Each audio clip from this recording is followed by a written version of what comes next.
Hello dear students, कैसे हैं आप सभी। गैज मैं आपको पार्टिसिपल पढ़ा रहा था तो पार्टिसिपल एकदम क्लियर हो गया था, लेकिन कुछ चीज़ें हैं जो कमेंट में आई हैं, मुझे सुझाव दिया गया है कि इनका वीडियो बना दीजिए, क्लियर नहीं है। जैसे कि वो क्या है, प्रेजेंट पार्टिसिपल में कुछ लोगों को एक्टिव और पैसिव नहीं समझ में आया है कि प्रेजेंट पार्टिसिपल कब एक्टिव हो जाता है और कब पैसिव हो जाता है। तो इस वीडियो में हम क्लियर करने वाले हैं कि एक्टिव प्रेजेंट पार्टिसिपल क्या है और पैसिव पार्टिसिपल क्या है। उससे पहले जान लेते हैं कि अगर पार्टिसिपल एक्टिव वॉइस में है तो वर्ब में आईएनजी, प्रेजेंट पार्टिसिपल अगर एक्टिव वॉइस में है तो वर्ब में आईएनजी, और अगर प्रेजेंट पार्टिसिपल पैसिव वॉइस में है तो बीइंग प्लस वर्ब में थर्ड फॉर्म। अब पैसिव वॉइस तब होता है जब जो क्रिया है पार्टिसिपल की उसको करने वाला कोई ना हो। चलिए यहाँ समझते हैं। पहले मैंने आज सड़क पर एक आदमी की हत्या होते हुए देखा। तो किसने देखा? मैंने। ये तो भैया जी हो गया सब्जेक्ट, देखा यानी क्रिया हो गया। किसको देखा? एक आदमी को। ठीक है, तो ये ऑब्जेक्ट हो गया। अब यहां पर हमने ढूंढना है पार्टिसिपल। तो पार्टिसिपल आप ढूंढ सकते हो, यहां पे ये लिखा है हत्या होते हुए। भैया हत्या होते हुए, तो यहां पर कहीं भी हत्या कौन कर रहा है इसका विवरण नहीं है, लिखा नहीं हुआ है। मैंने आज सड़क पर एक आदमी की हत्या होते हुए देखा, तो हत्या कौन कर रहा है? यहाँ कोई है? कोई नहीं है। तो यही पैसिव वॉइस है, बीइंग प्लस वर्ब की थर्ड फॉर्म लगेगा ऑब्जेक्ट के बाद। लेकिन यहाँ भी कुछ समझ लेते हैं। हमने एक पार्क में कुछ बच्चों को क्रिकेट खेलते हुए देखा। किसने देखा? हमने। पहली बात तो ये सब्जेक्ट है, देखा क्रिया है। किसको देखा? कुछ बच्चों को देखा। अब यहाँ पे पार्टिसिपल आपको दिखाई दे रहा होगा खेलते हुए, तो अगर इसको करने वाला कोई है इस वाक्य में तो ये एक्टिव वॉइस है, और नहीं करने वाला कोई है तो ये पैसिव वॉइस में है। तो देखिए क्रिकेट खेलते हुए कौन क्रिकेट खेल रहा था? कुछ बच्चे। यहाँ पर खेलना का एक उसको करने वाला कोई है, यानी कुछ बच्चे हैं, तो ये एक्टिव वॉइस है, यानी वर्ब में आईएनजी जुड़ेगा। और यहाँ पर हत्या करने वाला यहाँ पर कोई है नहीं, उसका विवरण नहीं है, तो वो पैसिव वॉइस बनेगा। यही एक्टिव और पैसिव है। तो चलिए बनाते हैं। देखा किसने? मैंने। आई। देखना कि अंग्रेजी सी, उसका सेकेंड फॉर्म सा हो जाएगा। किसको देखा? एक आदमी को। ए मैन, पहले ऑब्जेक्ट लिख दीजिए। अब बारी है पार्टिसिपल की हत्या होते हुए, तो ये पैसिव वॉइस है क्योंकि इसको करने वाला वहां पे कोई है नहीं। Passive voice being plus verb की थर्ड फॉर्म, ये आप याद रखिए। आई सा ए मैन बीइंग मर्डर्ड। हत्या होना की अंग्रेजी मर्डर होता है, बीइंग मर्डर्ड। अब सड़क पर ये लिख देंगे ऑन द रोड,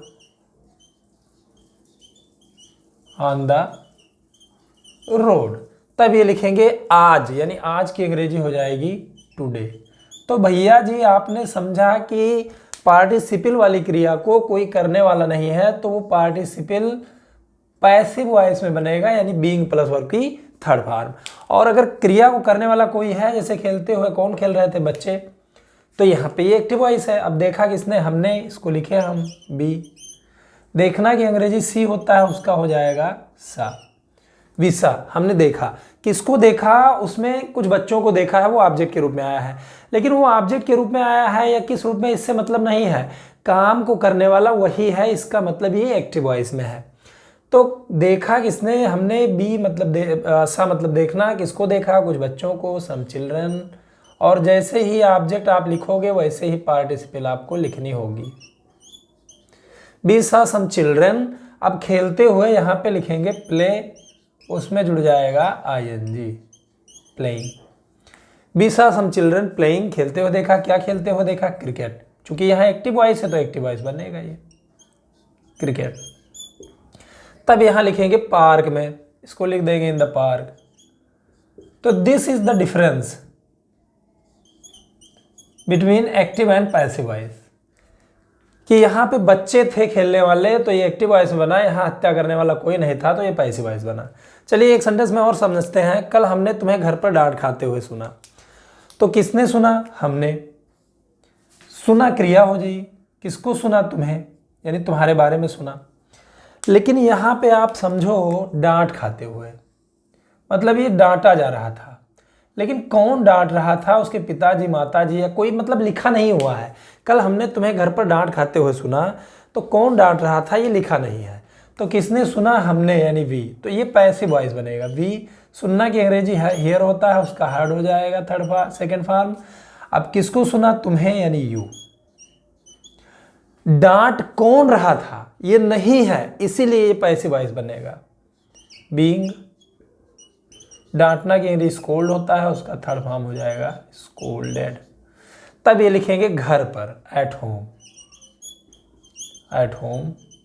फिर ये लिख देंगे कल यानी एस्टरडे। तो ये है अंतर। अब यहाँ पे आप देखिए बीइंग स्कोल्डेड इसलिए बना क्योंकि डांटने वाला कौन है इसका विवरण इस वाक्य में नहीं था, इसलिए पैसिव वॉइस बना। लेकिन इसी में लोगों ने शेर को गांव के पास दहाड़ते हुए सुना, इसमें देखिए अभी एक्टिव वॉइस बन जाएगा। किसने सुना? लोगों ने। ठीक है,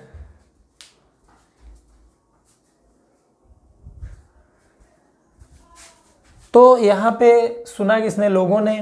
क्रिया हो गया सुना। किसको सुना? शेर को। अब यहाँ पे दहाड़ते हुए पार्टिसिपल है भैया जी, दहाड़ते हुए पार्टिसिपल है। कौन दहाड़ रहा था? शेर। शेर दहाड़ रहा था, तो यहाँ पर शेर जो है काम करने वाला है, यानी लोगों ने शेर को गांव के पास दहाड़ते हुए सुना। किसने सुना? लोगों ने। सुना एक क्रिया हो गया। किसको सुना? शेर को। अब दहाड़ने वाला कौन है? शेर है। मतलब काम को करने वाला जो पार्टिसिपल है उसको करने वाला है कोई है, तो ये एक्टिव वॉइस में है।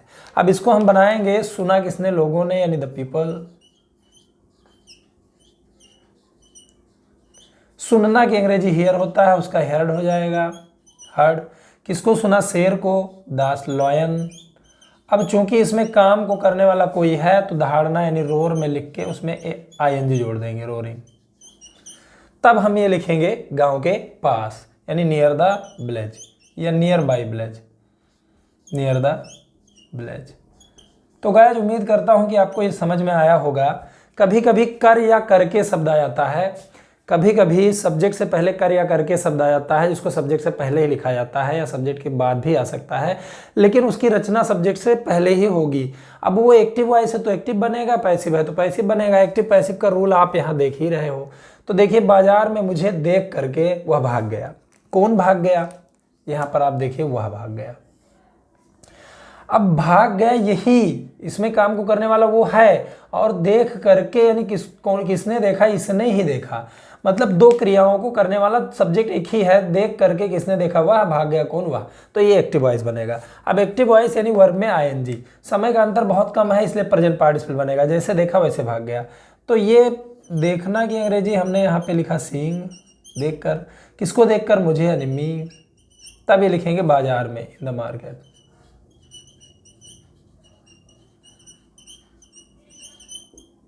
Seeing me in the market. अब वह भाग गया, इसको हम लिखेंगे कौन भाग गया? वह ही।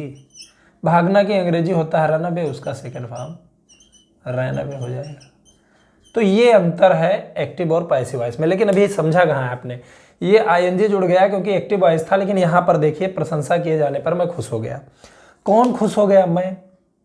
इधर वाला वाक्य तो एक्टिव वॉइस में है, लेकिन प्रशंसा किए जाने पर किसने प्रशंसा की पता नहीं, इसलिए ये पैसिव वॉइस है। तो पैसिव वॉइस है तो बीइंग प्लस वर्ब की थर्ड फॉर्म का यूज होगा। तो यहाँ पे लिखेंगे बीइंग। प्रशंसा करना की अंग्रेजी प्रेज होता है, उसका थर्ड फॉर्म हो जाएगा प्रेज।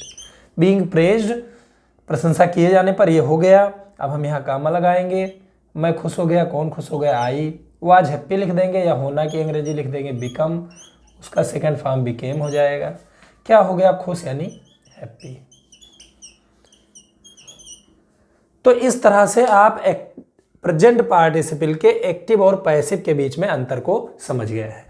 प्रेजेंट पार्टिसिपल एकदम से खत्म होता है, पास्ट पार्टिसिपल, परफेक्ट पार्टिसिपल, तीनों पार्टिसिपल खत्म होते हैं। किसी भी बुक से, चाहे इंटर की हो चाहे हाई स्कूल की, उससे आप बना सकते हो। कोई भी प्रॉब्लम है तो मुझसे सहायता ले सकते हो। पार्टिसिपल में बस इतना ही, इस वीडियो में भी इतना ही।